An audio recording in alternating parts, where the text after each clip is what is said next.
un nouveau numéro, un nouveau sujet spécialement pour vous, les abonnés de Magazine TV UK, rubrique La santé n'a pas de prix.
Toujours un réel plaisir pour moi de vous présenter cette émission.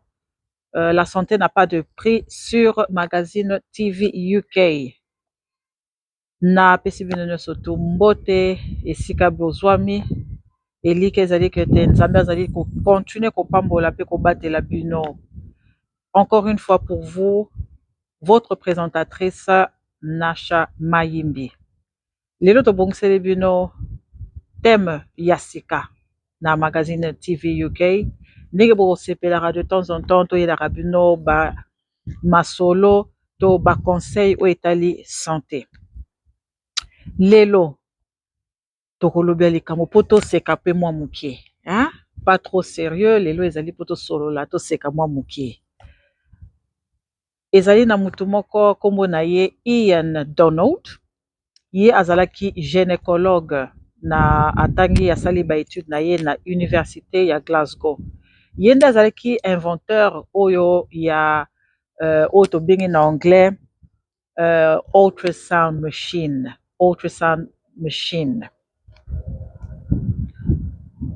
Oyo tolobi na français appareil sonographique. Ye nde mutu azalaki inventeur na yango. Idée na ye ezalaki plus mpona kotala na kati ya libumu ya mwasi nini ezali koleka na kati.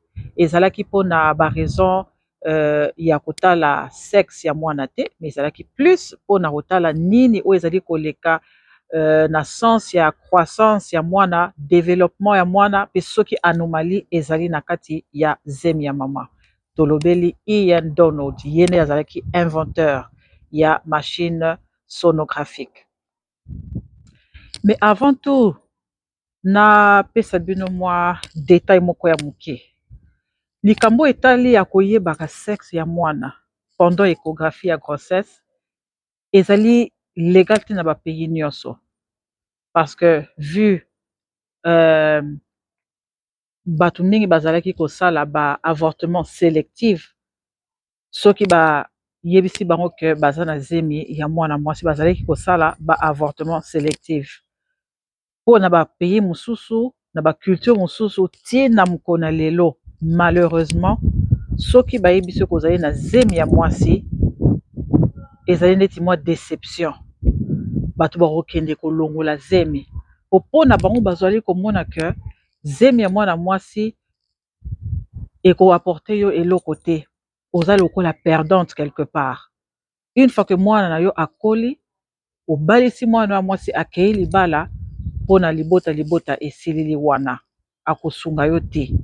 Yango mingi na ba pays lokwa na Inde ezali illégal que bayebisa mwasi sexe ya mwana mpona koevite ba avortement sélectif.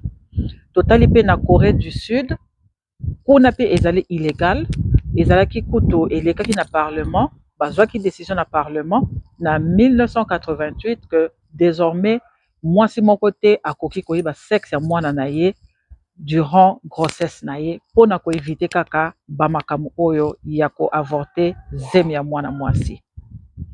Tokomituna na ntango ya bakoko na biso avant que bamachine sonographique oyo nyonso ezalaki invente, bazalaki koyeba ndenge nini sexe ya bana oyo bazalaki komema na ntango wana.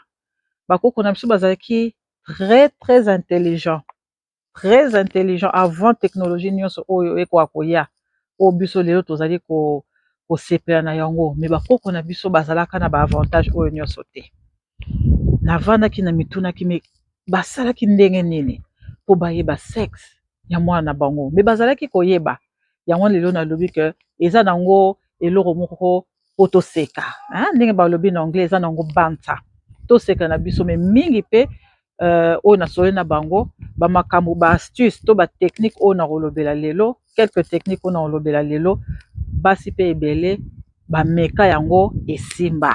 Donc yo mpe soki oza na ndako na minute oza na bebe na libumu oyebi nanu sexe ya mwana na yo te, nanu babengisi yo échographie te, pourquoi pas omeka, eza nango we having fun. Bakoko na biso basalelaki yango, eza nango eloko mabe te, eza fan. Ngai moko nazali koloba awa, ngai moko mpe nasalela yango mpe ntango nake échographie na hôpital ndenge nasalaki na ndako ezalaki résultat ezalaki vraiment correct, ekendaki mpenza ndenge nasalelaki na ndako. D'accord? Donc tolobi boye bakoko na biso mingi bazalaki kosalela système ya ozwi bague na yo ya mariage otia yango na kati ya singa. D'accord? Bague ya mariage otia yango na kati na singa, ozwi singa boye bague no yango oyo osalonge likolo ya mbeto to na divan na yo, canapé na yo, otie bague na yo likolo ya libumu, otiki yango na likolo ya libumu. Tala sikoyo nini oyo bague ekosala, ekoluka position, ekoluka position, eluki position. Une fois que bague na yo ekomi kokende boye, eke liboso ezongi nsima, eke liboso ezongi nsima, elakisi ke ozali na zemi ya mwana ya mobali. Bapreuve ezali bato basala yango donc 5 sur 5. Toke lisusu kaka même système, ozwi bague na mariage otia yango même na chenette to na singa likolo ya libumu, pesa yango kaka mwa quelques secondes. Soki kaka bague ekomi kotourne en rond, ekomi kotourne, azali mwasi. Bakoko na biso basalela batechnique wana, bamachine sonographique ezalaka te na ntango wana, me ntango baboti likambo ezokende de bouche à l'oreille. Enga namekaki na mokumba na ngai, résultat ezalaki boye. Alors bango nyonso basangani bakoki kosolola kopesa na bafeedback, baye komona kono oui réellement soki osali test ya bague ya pendule, soki eke liboso nsima mwana azali garçon, mais soki kaka bague ekomi kotourne en rond wana ezali zemi ya mwana ya mwasi. Bakoko na biso très intelligente. Tala astuce mosusu oyo bakoko na biso mpe basalelaka, ezalaki ya test ya masuba. Test ya masuba, zwa kaka masuba na yo na ntongo mama oyo oza na mokumba, otia kaka na kopo ya moke, ata kopo ya plastique, donc ya tongo. Masuba ya tongo nde ezalaka malamu mingi. Zwa masuba no ya tongo mama oyo oza na mokumba, tia yango na mwa kopo na mwa quantité pe ya mwa ebele, ozwi siko bicarbonate, lutu moko ya bicarbonate otie na kati ya masuba wana. Soki ebimisi fulufulu wana ezali zemi ya mwana mwasi. Soki bicarbonate eréagir te na kati ya masuba, na kati ya urine na yo, donc ça veut dire que ezali zemi ya garçon. Wana pe bato mingi basalela yango Donc erataka pété balobi eza na 80% il y a accuracy 80%. Donc je répète, ozwi masuba na yo ya tongo otia yango na kopo na mwa quantité ya ebele, ozwi une cuillère ya bicarbonate otie na kati. Une fois ke kaka fulufulu kaka ebandi komata na kopo, yebaka oza na mokumba ya mwana ya fi. Soki esali réaction moko te, ezali mokumba ya boy garçon bleu kaka lokola carnet na nga. Donc wana mpe ezali mpe moko ya bastuce mpe okoki komeka mpe na ndako avant okende échographie, ou bien soki déjà basalaki yo déjà échographie oyebi sexe ya mwana, okoki mpe kosala yango ndenge nalobi toza awa ezali mpona toseka na biso, tozala na fan baoyo baza ta mosusu na mokumba na bango liboso bozala boto mpo toseka na biso kaka mwa moke. Voilà. Mosusu eza susu nini, mingi na bakoko na biso bayebisi biso ke zemi ya mwana mwasi ekomisaka mama ngebu te, yango te. Zemi ya mwasi ekomisaka mama ngebu te. Oyo ya mwasi kutu asilisaka bote ya mama. Zemi ya mwasi esilisaka bote ya mama. Donc vraiment nayebi te bino bolobi nini. Est-ce que na expérience na bino mpe bosala constat wana ke zemi oyo bomema ya fi esilisa bino bote nyonso? Masque penza ebeta bino penza makasi ou bien ndenge nini? Botiela biso na bacommentaire tokoka mpe koyeba soki moko ya bamakambo wana ezala mpe ya solo. Me balobi na biso ke zemi ya mobali ekomisaka mwasi ngebu. Zemi ya mwasi ekomisaka mwasi joli. Donc soki ozalaka ata mosusu suki ezalaka na santé te nde balobaka na lingala, une fois que omemi zemi ya garçon okomona suki etondi yo na mutu, suki mpenza donc kitoko ezokola mpenza lokola ndunda, okomona posono ekomi kitoko, na anglais balobi glowing, ozo glow. Et soki basali différence ya zemi ya mwasi, en tout cas tomonaki ke na zemi wana mama wana vraiment masque ebetaki makasi mais ntango baomona zemi ya mibale bamoni yo ngebu basali comparaison na oyo liboso na oyo mibale, oyo ifo ezala changer lokolo, akomi na zemi ya garçon mpo balobi ke bagarçon bakomisa bamama na bango ngebu kitoko. Mais boyebisa biso na bacommentaire si c'est vrai ou pas, mpo bazemi nyonso mpe eyaka na ndenge na yango. Topartage mwa moke na baastuce batechnique oyo bakoko na biso basalelaki. Eza na ota mosusu na baastuce mosusu oyo nga nalobeli te lelo na émission, mais baoyo boza kotala nga botiela biso na bacommentaire baastuce mosusu oyo bino boyoka ata mosusu epa bakoko na bino, botiela biso awa na bacommentaire mpe ekoki mpe kosunga mpe bandeko mosusu oyo bazali na mikumba. Tokomi na biso kochute vers la fin ya émission na biso mpona lelo, mais avant tout tosilisa ezali mpe na conseil oyo nakoki kopesa na balandi nyonso ya la santé n'a pas de prix na lelo. Tolobeli baastuce ya koyeba sexe ya mwana azali garçon azali fille boye eza mabe te eza malamu, mais conseil lelo ya magazine TV yoke ezali boye.